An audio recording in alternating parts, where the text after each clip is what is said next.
Welcome to our school board meeting. We'll start with the Pledge of Allegiance.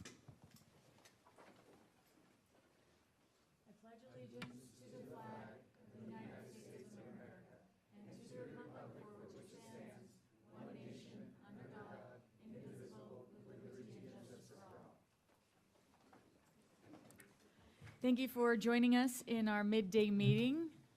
We appreciate the district for accommodating our needs as parents so that we can be available to our kids on these weeknights. Is there any need for translation? Okay. We will, at this time, I will accept a motion to approve the agenda. I will make that motion. Do I have a second? I'll second that. Motion made and seconded. All in favor? Aye. Motion Aye. passes 4-0. At this time, we'll turn the time over to our superintendent for recognition. Yeah, I'd like to invite Carlos Gonzalez, McFarland Middle School principal, for a special student recognition.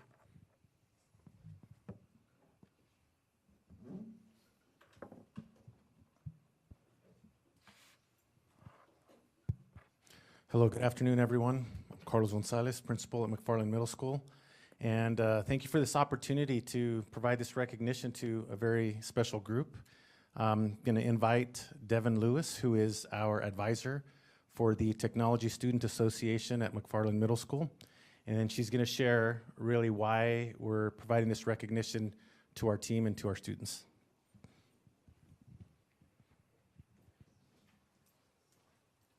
Oh, I hate microphones. Okay, so Ethan is coming around with a little bit more of a description, but TSA is the Technology Student Association. It is a national student organization, similar to like FBLA or FFA, and this is our second year going to state. Last year we actually took 5 students to nationals. For those of you that were here, you approved our trip to Florida. And this year they did phenomenal. We took a little bit different group. Obviously, because they're different kids, but they competed in different events. So there are 37 events that middle schoolers can compete in. Everything from fashion design to robotics, flight. You can see on there they did digital photography, on-demand video, amongst other things. And so this is here. We're here to recognize the kids and their work in this because I really can't help much. I facilitate a lot, but these guys are the ones that ended up doing it. So if they'll come up here. We also have a second. We also have a second advisor, Miss Izzy Haliba. So this is Ethan Wilhelm, Grayson Sams, Addie Russell, Maddie Camp, and Emiliano Gomez. They're a combination of 7th and 8th graders. This is Ethan and Milo's second year. They both went to nationals with us last year. And then we have 3 new students. So Carlos has some participant awards for them from our state event. And then as you can see on there, we actually had some students who did really, really well. Our Tech Bowl team got 3rd place in state, and Addie is holding on to that trophy right now. And then Addie actually got top 4 for digital photography. Wow. So I want to congratulate our team. We did get some state certificates just very recently and some state pins. Is that right, Devin? Awesome. And so just wanted to recognize Emiliano Gomez.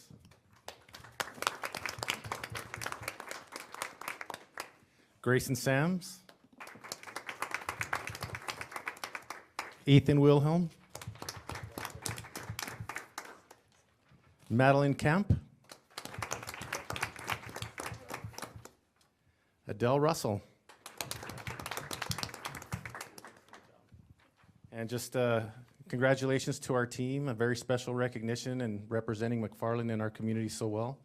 And it's also important to recognize and acknowledge our amazing coaches with Devin Lewis and Isabella Haliba.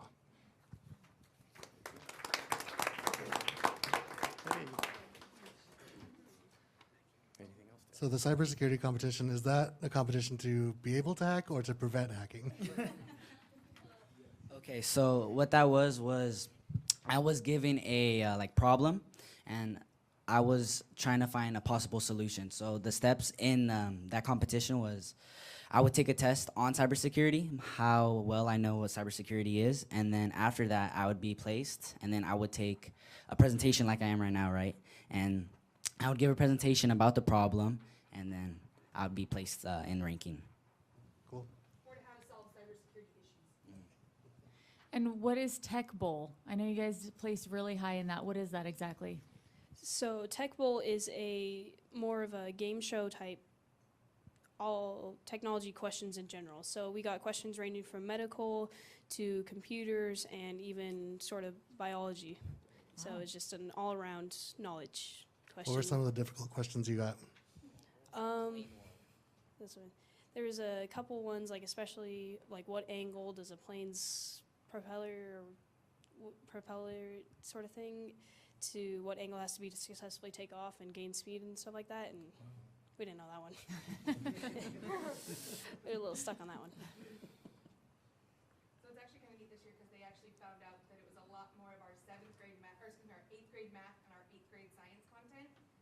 So our kids did do it last year, but this year as 8th graders, they had a lot easier time because they'd gotten that content. Oh. Congratulations, you guys. Thank you. Yes. Way to represent. Miss Lewis, how was taking kids across the country? How was that experience? Last year, that was a Yeah. blast. It was really hot in Florida, though, and I don't think we were quite prepared for how, like, you walk outside and it was just instant. That wasn't in the cards. So they offered her spot to another team that was lower ranked for her. So our state can send 3 students from digital photography to nationals. And so with her being 4th, the 3rd place person had said they couldn't go, and then she couldn't go, and so they just offered it down the list. Well, congratulations, you guys. That's amazing. Really proud of you. So before we transition to a picture with our board, as is customary, right, with recognition, I think it's important to thank our board for their support and to our district leadership, but also to Amy Paris for her guidance and leadership around career and technical ed and advisory programs like this to provide opportunities for our kids. And so, again, thank you to Devin and Izzy for their leadership at our school and developing the program like they are, of course, with amazing students that we have. All right? Thank you very much. Thank you. Can we get a picture? I'm going to take a picture up here. So if you'll go up to the table and face this way.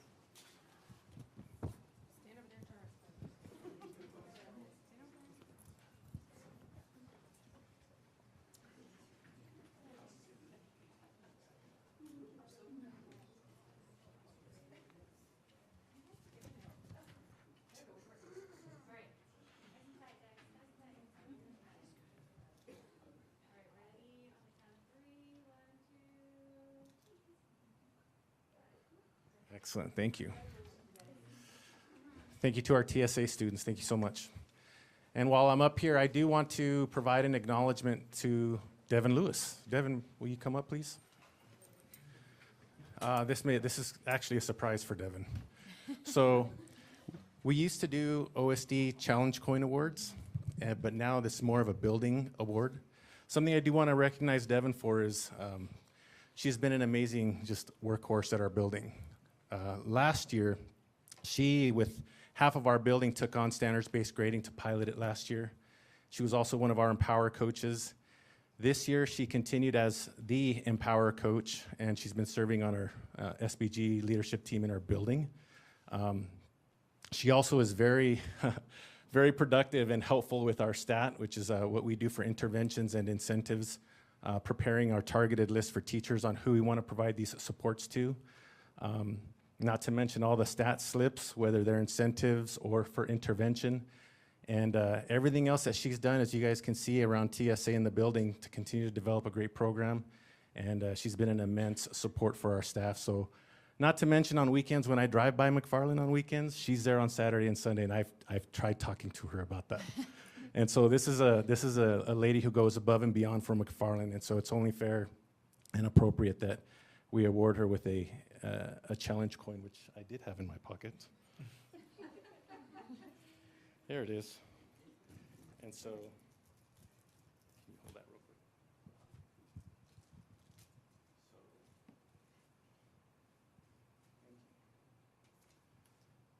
So to Devin Lewis for going above and beyond for McFarland, our staff and our kids, congratulations and thank you very much.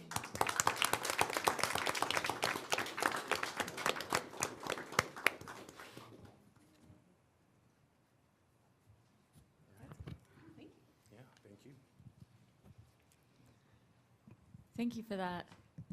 That's always our favorite part is when we have students here that we're able to listen to their stories and when we hear stories of excellence from our staff. So thank you so much, Carlos. Appreciate that.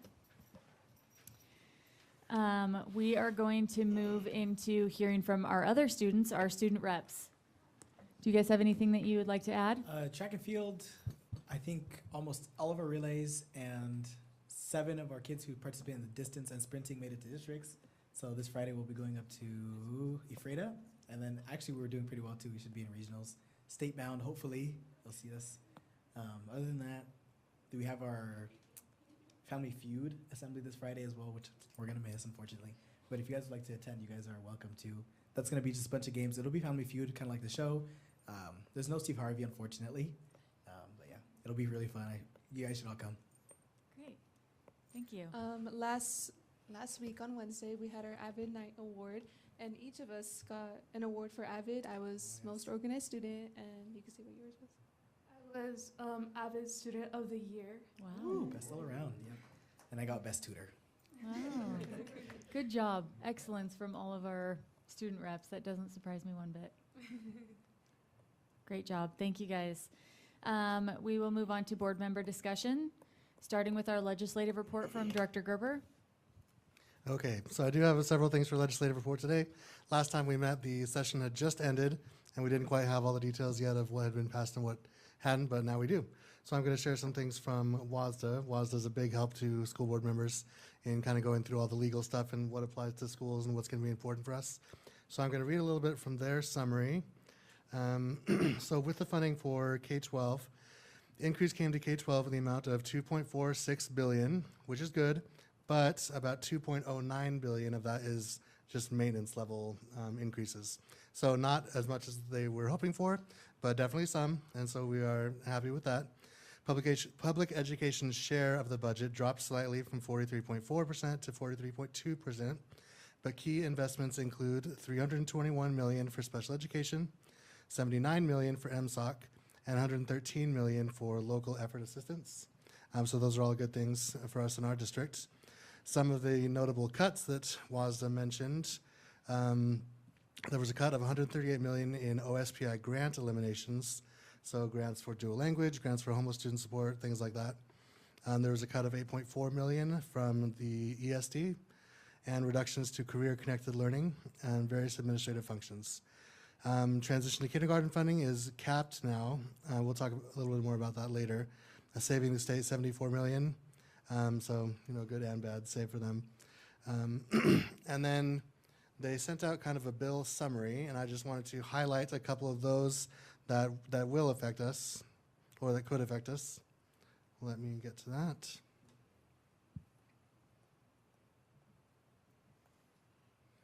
Okay, so they sent out a bill overview from all the things that do directly affect school systems, and a few of the ones I wanted to highlight. One of them is about the transition to kindergarten program. It caps the TK program at the 2024-2025 enrollment levels. So districts currently operating TK program, which we do, will receive continued funding, so that's good for us. We're still doing TK program.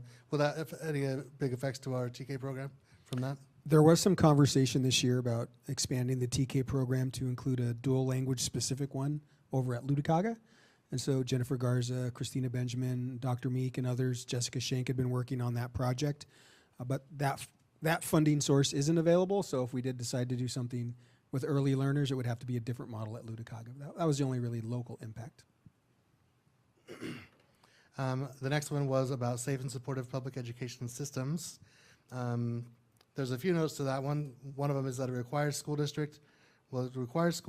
public schools, to prioritize protection of student safety, access to a discrimination-free academic environment, access to the program of basic education and privacy. It makes changes to the rights of parents and legal guardians of public school children.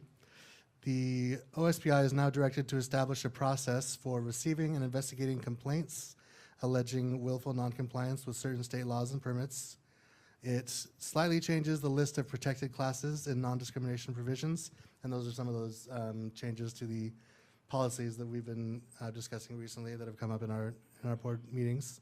It also establishes a statement of student rights and associated duties for school districts, and it establishes a retaliation protections for public school employees supporting students in the exercise of their legal rights and performing work in accordance with certain requirements. So those are some of the things that have been reaffirmed or more specifically outlined as far as which rights are protected, retaliation for those kind of sticking up for those rights. Anything on that affects us directly as far as anything that's happening? Yeah, most superintendents have been receiving updates from OSPI that really say take a wait and see approach. And so I think as these things become finalized, OSPI will push out recommendations for us. So we've just been hanging tight until we hear officially this is the direction we're going. Another one is about special education funding, which we've mentioned. It does increase the special education funding multipliers, which is something that we had taken an interest in. It used to be 1.2, and, well, okay, hold on. So they used to split them into pre-K and K-12 students, and they each had a multiplier. They combined them and made the multiplier higher for both. So that's good for our special education students, funding for that. The other one is about MSOC, increasing allocation for that. Again, they did more than the maintenance, but not as much as we were hoping. Special education funding, they kind of changed some of the requirements for reporting your special education students and the funding and how long you provide special education support for those students. And then there was one in K-12 education funding, which requires the superintendent of public instruction to convene a K-12 funding equity work group to analyze options for revising K-12 funding formulas. So the OSPI will need to make a work group to analyze equity and how the funding affects that. I think those are all the ones I had highlighted that I wanted to bring up. Oh, there was also one that had to do with competency-based learning, with allocating funds for that. Competency-based learning and standard-based grading aren't the same, but they are related. So I'm not sure if that's going to affect us or not. It could down the road, but Yeah, it wouldn't affect our work Okay, currently. that But wouldn't there have been projects and pilots across the state that they have been funding, and it sounds like some of those are getting pulled back. so those are all the bills that were passed that I wanted to highlight that may affect our district directly. One other thing I wanted to mention, you may or may not be aware that, let me get the correct wording here. So a couple weeks ago, the U.S. Department of Education and the U.S. Department of Justice Joint Task Force began an investigation of numerous Title IX and Title VI complaints against Washington State Superintendent of Public Instruction, Chris Reichdahl. So they've opened this investigation into them. The OSPI did respond, and it's the same as what we've been talking about, where the state thinks that the state laws supersede the federal laws. The federal says no, they don't, and so that's an oversimplification of it. But there is an investigation into it now, and we will be keeping an eye on that because it could affect our federal funding and just what the federal level and the state level come to agree on those rules. So, anything else on that? Not on that part in particular. I know that some of the folks who reached out to the federal authorities and the Department of Ed were Washington school districts who want some clarity around this, and there have been some that have been at the front of this. So we'll continue to pay attention to it. I do want to add one piece about the funding part. About 10 days ago, and in the last 3 days, I think in the Spokesman Review, there was an article on Tacoma Public Schools, so a very large system, anticipating a $30 million shortfall next year. There have been, 5 or 6 school districts on the smaller end across the state who have run out of cash. When one of these big guys goes down, then we're going to see if Olympia is really going to step in and respond. But Tacoma is in a very difficult spot, and the services they'll be able to provide and try and maintain and honor those contracts is going to be very difficult. It'll be interesting if there's any more energy if someone like that near Olympia with that many students generates more noise than a smaller school district. That was my next question, now that the state budget has been passed, and you're already in the planning for next year in the budget, and we've had to take some cuts, what that's going to look like. Do we get a little bit of a reprieve, or are we going to have to dig a little deeper? Yeah, certainly Amy and her staff, they look at those projections and try and determine what it's going to mean for us.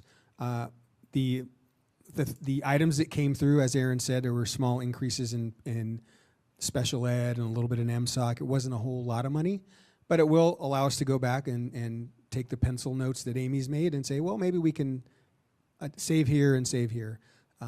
So know that we were going to do what we did this year, which is be very careful about any cuts we announce them early so people can prepare and make sure that we're being good stewards of the funds. So we're glad to see the enhancements. We're glad that we have some reserve, that this board and other boards have been smart about that. But those are going to shrink this year and continue to shrink until the state intervenes. Those are all the updates I had for legislative report. Okay, thank you. Next on our agenda, we have the middle school site visit, which is scheduled for Monday, May 19th at 8 a.m. We'll meet in the library. President Prowse, I do have a comment about that, two Okay. logistical pieces to be aware of. That day, Principal Gonzalez and I will both be out of the district. Will Von Brock, who is the new principal over at McFarland, and Jessica Schenker, assistant superintendent, they'll manage the flow of the meeting and the logistics. But I just wanted you to be aware of that I'm not available that day and Carlos isn't either. So just wanted to know how that day was going to roll out, okay? Okay. It really is kind of if you remember our experience at DOHS, where it was led by Principal Atchison and Principal Tovar, it'll be like that, but we are going to include some staff feedback components for the board to interact with. Okay. Our next item is our District 2 vacancy.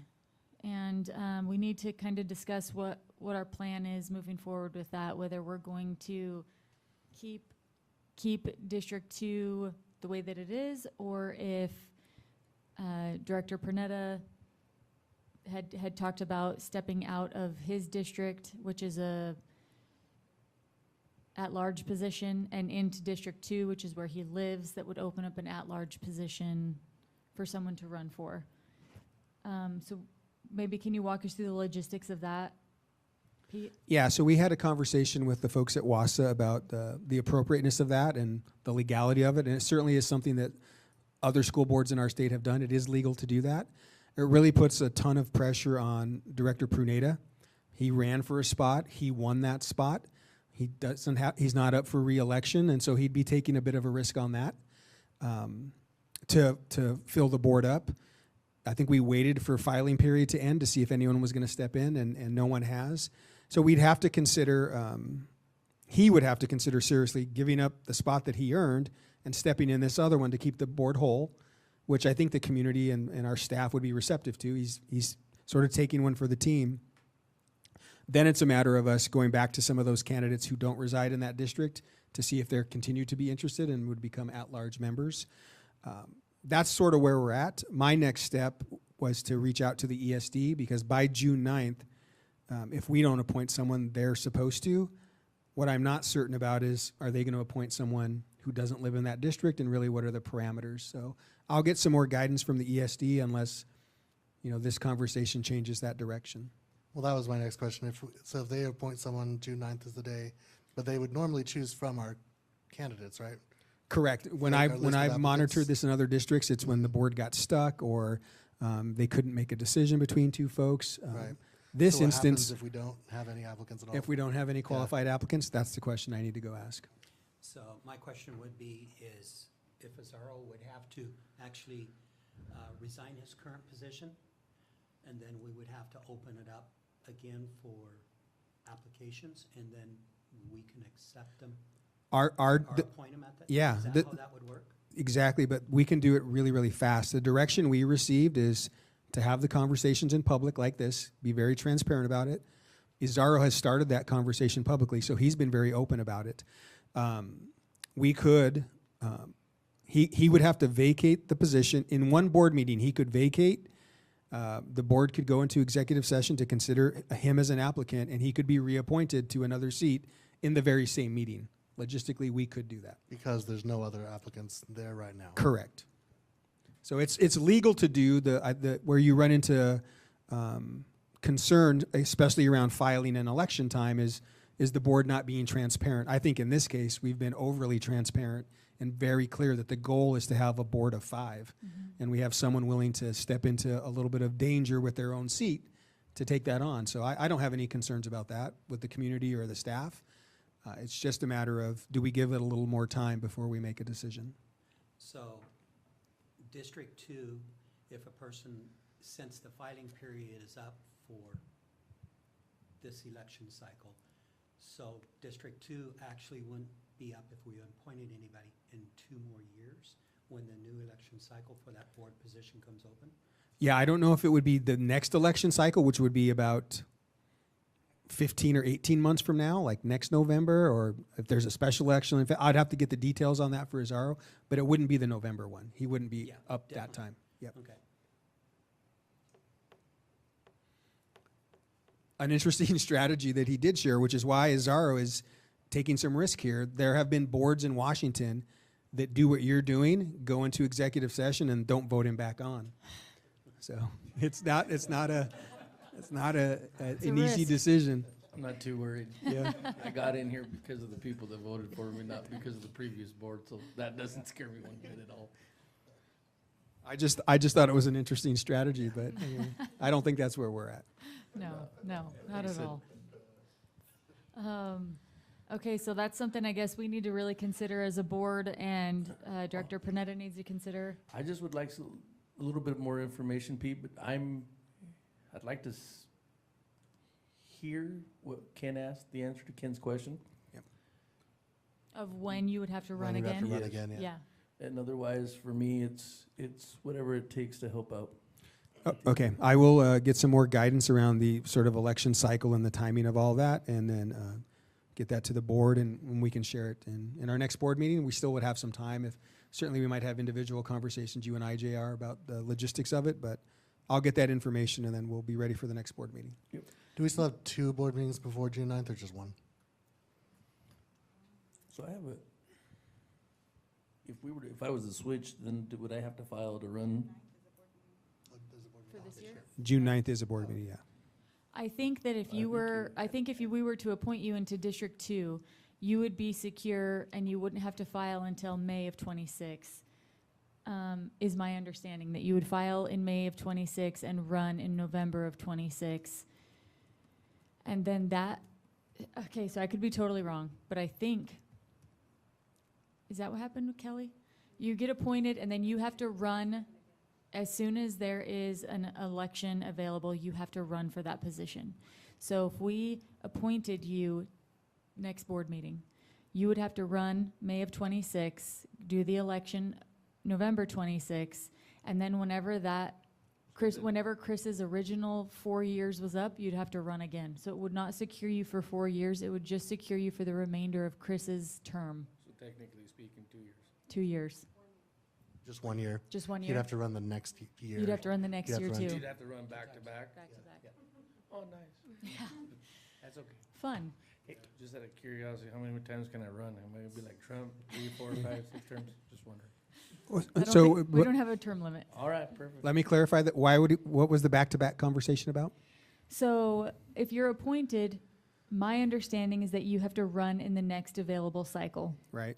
So he would have to he'd have to sign up in May of '26 And then there would only be 1 year left on the on that Baginski term. So he'd Gotcha. have to run again in '27. That's accurate. I have another question. So is it all 3 you guys have to run come November We're all running this year, yeah. this year? Yeah. And then Ken's on. when are you up for reelection again after that? Or do you get a fresh 4 years? The then? 4 years, yeah. Because this is the end of Jen's, right? Right now is when Jen's would have ended. Okay. Yeah, so 4 years. So then it would just be you, Ken, that we would worry about come November. Ken is not, That's what I he did said. not run for his position. So there's 2 people running for Ken's position. They'll be in for 4 years. 4 years. I'll be in for 4 years. And I Aaron will will too, be yeah. in for 4 years. So whoever wins the race in November will be locked in for 4 years. So it's District 2 and your at-large position that would be iffy. Right now, you're still locked in for 2 more years, I'm not, no, I just. unless I you was just switch trying- positions. We're gonna switch. It's what it looks like. It's what, I guess, what So I just asked them about the dates, and we actually have a board meeting on June 9th, which is that deadline date. So we could give it until then and then do it on that day if no one else applies, right? I have had some interest from a couple people that live Same, in District 2, yeah. so I don't know that it's like dead yet. So let's give it a little more I just time, wanna get, but like I said, at the end of the day, when I came up with the idea and I talked to Pete, it was just to try to help us find somebody that, I don't wanna force anybody into a position, I want them to be here. yeah, for sure. No, when you force somebody to do something, it's not, their heart's not in it. Yeah. You wanna be able to, you wanna be here, so. Well, and as we all know, this is a huge time commitment. Well, It's- and then you have, there's some major things coming up in the next 2-3 years, so. So, yeah. Okay, anything else?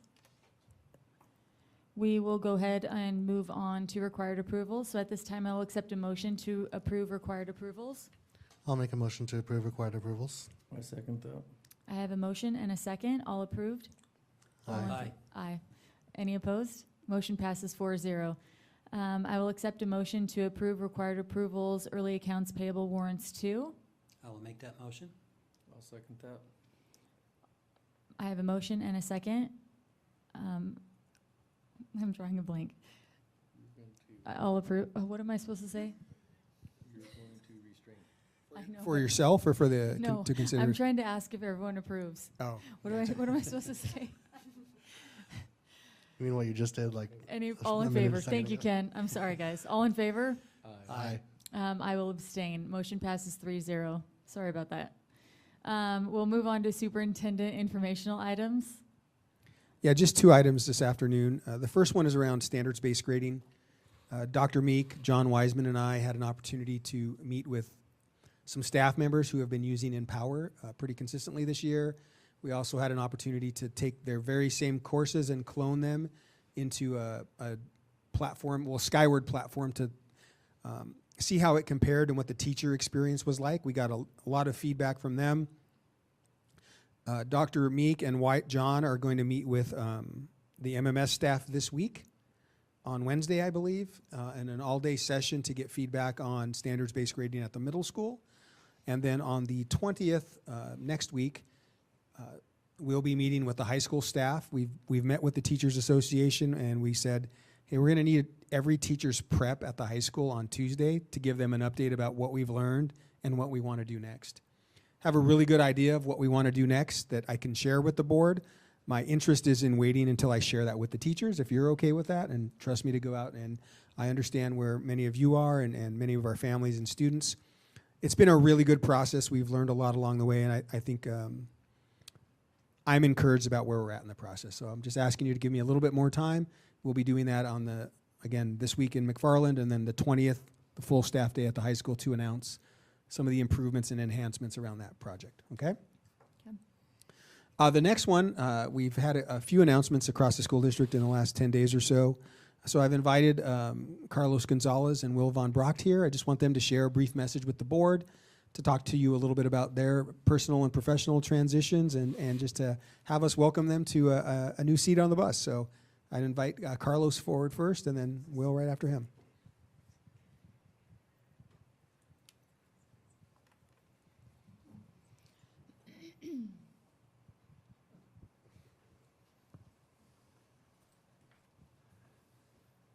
Yeah, it's been an eventful 2 weeks. I had a meeting with Pete, and he shared this idea with me, and after going back and forth and how to expand on this idea, he asked me if this was something that I would do, and specific to what is now being titled the Director of Athletics and Student Engagement for 712. And so I know the athletic director position's already it's a big task, but factoring in the really cool work that's coming around student engagement and what we can do to tie in powerless to powerful into standards-based grading, 21st century skills that aligns to the strategic plan's future ready goal, and how to expand on that and creating more after-school opportunities for kids. And doing everything we can to just improve student outcomes first through athletics, and see how we do with that. But I'm excited about this opportunity and this next challenge. It's been an amazing 8 years. I learned a lot at McFarland over the last 8 years and the last 3 as a principal. Got a lot of people to thank, and of course Pete, Jessica, Amy, Josh Meek, John Wiseman, the rest of our principal PLC group to prepare me for this next challenge. And so, but I'm also, I think McFarland's going to be in really good hands with Will, who's going to take it on as the next principal moving forward. So I want to thank Pete for his trust and support and confidence in this new leadership opportunity here in our Othello School District and being able to serve the kids in this way. And to our board, of course, for your support as well. So if you have any questions, I'd be happy to answer. You're moving, is the 7 through 12 you said for the athletic director? Yeah. So the one, right now we have one for middle school and one for high school, so we're gonna combine it to one now. Correct. Is your office in both of them now, or do you kind of move around? My understanding is the current tech building that we have on OHS campus is going to be converted into the new hub. And so I'll occupy a small space in there and work with the athletic program between MMS and OHS, but it'll be under OSD since it's 712. Not just OHS or not just MMS, it'll be for both. Are you also coming, I understand now that the athletic director also takes care of discipline for that. Are you on that as well now, or is that going to go back to the other assistant principals? If you're speaking about accountability for student athletes, yes. If it's student discipline as part of the regular school day, no, that'll still live with the assistant principals at Othello High School. Thank you. Yep. You're always good with questions. Yeah, he is. You remind me of my son, Elias. He doesn't stop. But you're good. I appreciate it. Been told the same. Thanks, Miles.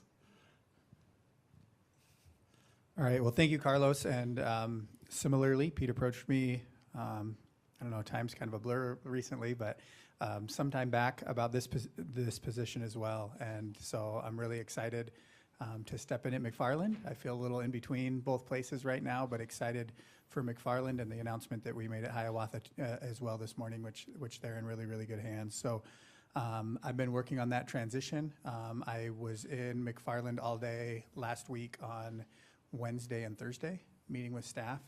So teachers were able to come in and sign up for times to come in and meet.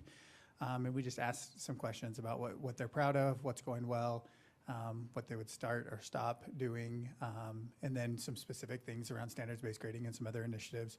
I'll say I was excited for this position, and I'm more excited now after meeting with staff and hearing their energy and their momentum. Really, really good group of staff that really have a readiness.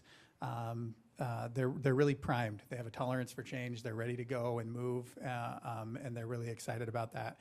Some really strong foundational structures in place around discipline, a lot of momentum around the work that was done with cell phones this year, and things like that, as well as around standards-based grading and STAT. While there was input in that, there wasn't a really loud cry to say, hey, let's get rid of this stuff. It was, we have foundations in place. Let's continue down that road and take next steps. So we're going to just step in and do that work. I'm really, really excited to be a part of it. I'm grateful for those that are giving me this opportunity, and I think there's a ton there that can happen with our staff at McFarland. So I'm excited. Great. Who's taking your spot there at Hiawatha? I don't know if they've done Yeah, yet. If you yeah. can- Miles with his questions again. Huh? No, that's an excellent question, Miles.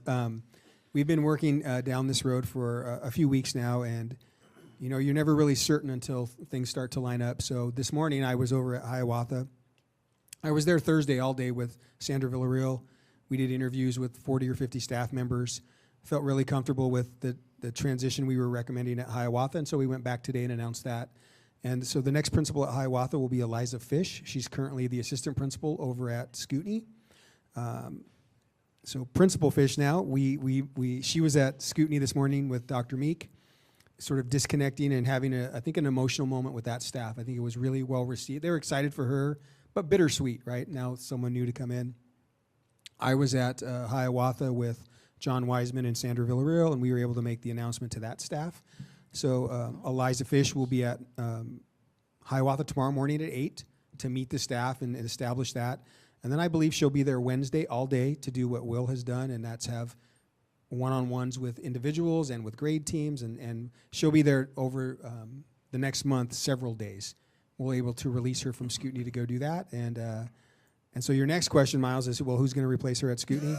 Eventually, we get to the end of the available pool and people that are interested. So I'm not sure yet, but I'm really excited for Eliza. I'm really excited for Will and for Carlos, mostly because I'm excited for our kids. I think there's putting people in places where they can be successful, and they have demonstrated success in other parts of our district. I'm really excited about the team and the way that it's coming together. So, but Eliza Fish will be the next principal, and you'll hear from her probably at the board meeting on the 26th. Other questions for these two? Many on the board are probably too young, but I'm having a Chips feeling here. Ponch and John Baker. Remember that show, Ken? Remember that? Sharon remembers. You've called me a lot of things, Pete. Yeah, That's yeah. a new one. Thank you, Officer Gonzalez and Officer Von Brock. Thank you. That'll be Thank you, guys. Yeah. Oh, Same, Will, same. you are John Baker, just so you know. John Baker. All right. You were the handsome one, just put it that way. Well, thank you for that, President Prowse. Again, a little bit of humor there, but exciting opportunities for our system, for our leaders, for our kids, and things really coming together well. So thank you for letting me share those superintendent informational items. Thank you. Okay, did we have any public comment? No comments today. Okay. Moving on to upcoming events. We have our MMS site visit, like we said earlier, and then our regular scheduled board meeting on the 27th at 1 p.m. Nothing between now and then. That feels odd for me. The 27th is a Tuesday. Better make sure I know that. Because the 26th is Memorial Day? Okay. Got it. Anybody else? Okay. We'll move on to the board self-assessment of the meeting. Student recognition. That was great.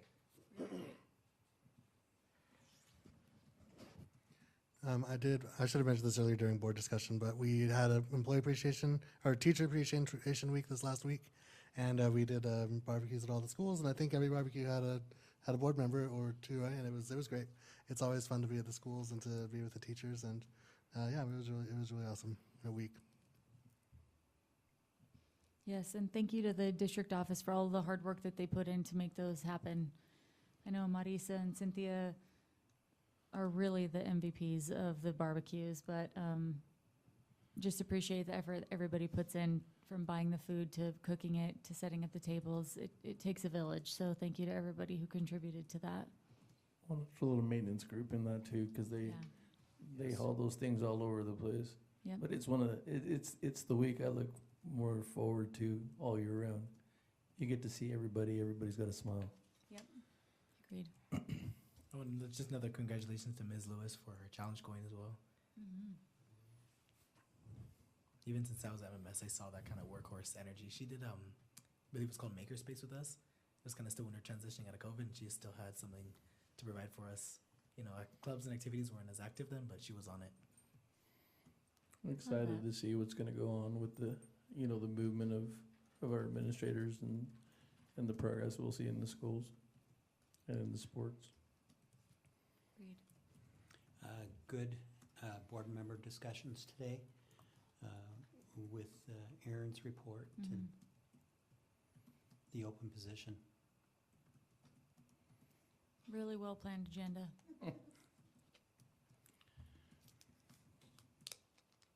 Anything else? The busy time of year for school as we get closer to graduation. There's lots of events.